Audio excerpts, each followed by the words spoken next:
GTP GPRS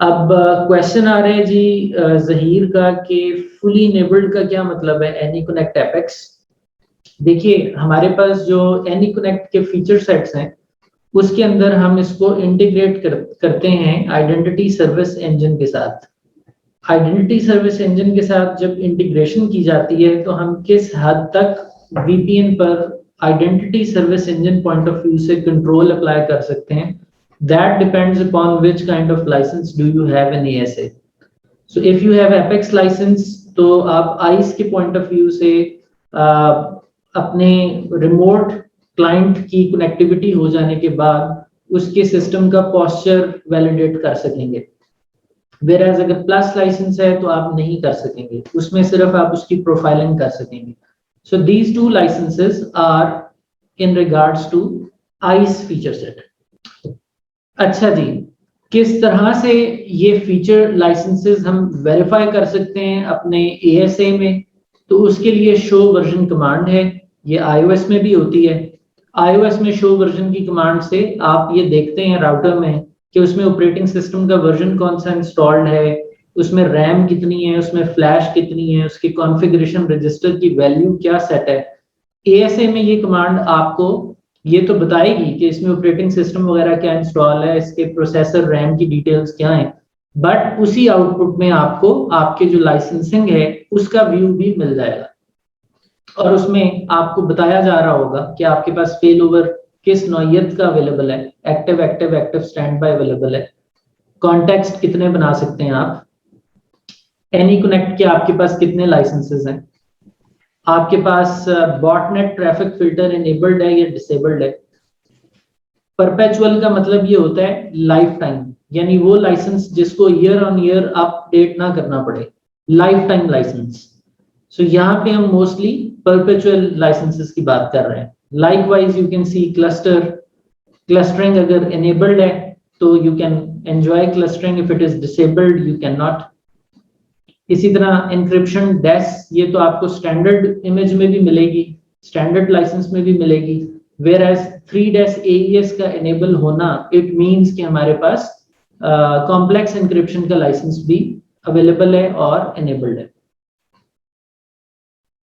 اور یہ جتنی بھی بات ہم ابھی تک کر رہے ہیں یہ ساری سیکنڈ جنریشن کی کیٹیگری میں رہ کر کر رہے ہیں. جو تھرڈ جنریشن ہے اس کی لائسنسنگ کا تعلق ASA پلیٹ فارم میں فائر پاور کے ساتھ ہے. تو فائر پاور کے لائسنس الگ ہیں, وہ الگ سے لائسنسنگ ہوگی کیونکہ وہ اندر ایک انڈیپینڈنٹ یونٹ کے طور پر چل رہا ہے. تو before we talk about ASA base initialization, which means we are moving forward towards the configuration part of this course. ابھی تک ہم نے کیا پڑھا اس کو سمرائز کر لیتے ہیں ایک دفعہ. So we started with network security landscape overview. ہم نے نیٹورک سیکیورٹی کے فنڈامنٹلس کو دیکھا تھا, اس میں مختلف طرح کے اٹیکس اور تھریٹس کو ایویلویٹ کیا تھا, جس میں ہم نے کنکلوڈ کیا تھا کہ ایکسیس اٹیک, ایوز ڈراپنگ اٹیک اور ڈینائل آف سروس اٹیک, اور پھر چوتھی قسم پوٹینشلی انوانٹیڈ ایپلیکیشنز.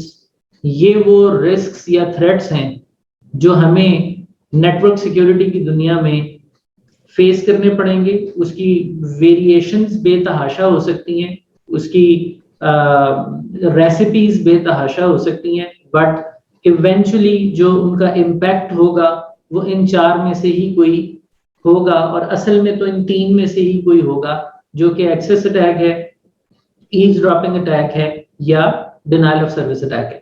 پھر ہم نے یہ دیکھا تھا کہ یہ سارے جو تھریٹس ہیں یہ ایگزسٹ ہی کیوں کرتے ہیں. اس میں ہم نے کچھ چیزوں کو میئر کیا کہ آپ کی جو ٹیکنالوجی ہے اس میں ویکنیس ہوتی ہے, کانفیگریشن کرتے وقت ہم کچھ لوپ ہولز چھوڑ جاتے ہیں, سیکیورٹی پالیسی وغیرہ جو ہے وہ ہم نے نہیں بنائی ہوتی, اور پھر ہم نے کسی بھی کرائم کی جو ہونے کی وجوہات ہیں ان کو ڈسکس کیا تھا, desire, motivation, motive and opportunity.